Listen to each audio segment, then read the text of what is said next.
ধন্যবাদ আমাকে এখানে কিছু বলার পরিবেশ তৈরি করে দেওয়ার জন্য।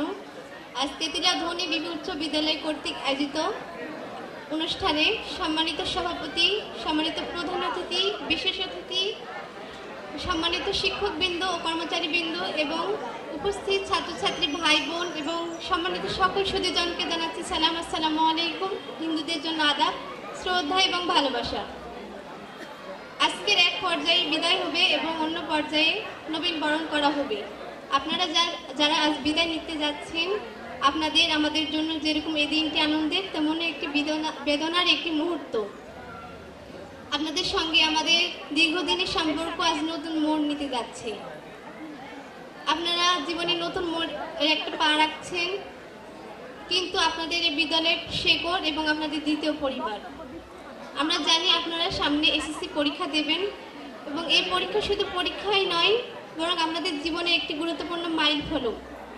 আপনাদের 10 বছরের পরিশ্রমের প্রতিফলন ঘটবে এই পরীক্ষার মাধ্যমে। কিন্তু মনে রাখবেন, পরীক্ষার ফলাফলের চেয়ে গুরুত্বপূর্ণ হলো জ্ঞান অর্জন করা। আপনাদের জন্য আমাদের একটি উপদেশ: কঠোর পরিশ্রম করবেন, আত্মবিশ্বাসী হবেন এবং কোথাও ব্যর্থ হলে সেখান থেকে শিক্ষা লাভ করবেন, নতুন উদ্যমে এগিয়ে যাবেন। তাছাড়া আপনারা যারা যে শিক্ষা অর্জন করেছেন তা শুধু পরীক্ষার খাতায় নয়, বরং জীবনের প্রত্যেকটি মুহূর্তে কাজে লাগাতে হবে। কেননা সততা, পরিশ্রম ও অধ্যবসায় একটি জীবনের মূল সফলতার চাবিকাঠি। শুধু জ্ঞান অর্জন করলেই হবে না, একজন ভালো মানুষ হতে হবে। আপনাদের জন্য সর্বশেষ কথা, সর্বদা ইতিবাচক থাকবেন। আমাদের দোয়া আপনাদের সঙ্গে সর্বদা থাকবে। আপনাদের উজ্জ্বল ভবিষ্যৎ কামনা করছি। এবার নবীনদের উদ্দেশ্যে কিছু কথা বলতে চাই। তোমরা নবীন আজকে নতুন পথে পা রেখেছ, তার জন্য তোমরা ভালোভাবে সমাপ্ত করতে পারো সফলতার মাধ্যমে। এবং তোমরা সম্পূর্ণ নতুন এবং নতুন উদ্যমে এগিয়ে যাবে। তোমরা সম্পূর্ণ, আমরা জানি, তোমরা মুক্ত জ্ঞানের রাজ্যে প্রবেশ করেছ। এই জন্য তোমাদের চিরন্তন সাধনা ও পঠনের মাধ্যমে তোমাদের মেধা বিকশিত হোক, এটাই আমাদের প্রত্যাশা। আশা করি এই বিদ্যালয়ে গৌরব অর্জনে তোমরা অবদান রাখতে পারবে।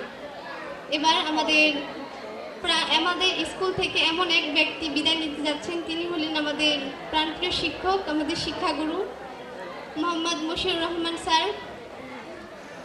আমরা এই দিন আজকে কখনো প্রত্যাশা করিনি যে তিনি আজকে আমাদের থেকে বিদায় নেবেন। আজ আমি বলবো যে বিদায় মাত্র একটি আনুষ্ঠানিকতা, কারণ কারো মন থেকে চিরতরে বিদায় দেওয়া বা কিংবা নেওয়া কখনোই সম্ভব নয়। আমাদের স্যারের সঙ্গে অসংখ্য স্মৃতি জড়িয়ে আছে যা আমরা কখনোই ভুলবো না।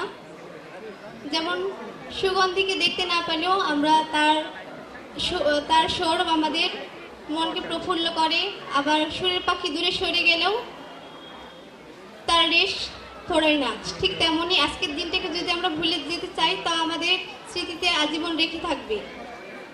এবং স্যারের সঙ্গে আমরা অসুস্থ সময় কাটিয়েছি, ইচ্ছা অনিচ্ছাকৃতভাবে আমাদের অনেক ভুল হয়েছে। স্যার, আমরা সকলে আপনার পক্ষ থেকে ক্ষমা চাচ্ছি। আমাদের আচরণে যদি আপনার কোনো খারাপ লেগে থাকে, তাহলে আমাদের সকলকে ক্ষমা করবেন এবং আমাদের ভবিষ্যৎ যেন উজ্জ্বল হয়, সেই দোয়া আপনার কাছে চাচ্ছি। এবং আমাদের সকলের পক্ষ হতে আপনার প্রতি ভালোবাসা, শ্রদ্ধা এবং আল্লাহ যেন আপনাকে নেক হাত দান করুন, এই বলে আমার সংক্ষিপ্ত বক্তব্য শেষ করছি। ধন্যবাদ সকলকে। আসসালামু আলাইকুম।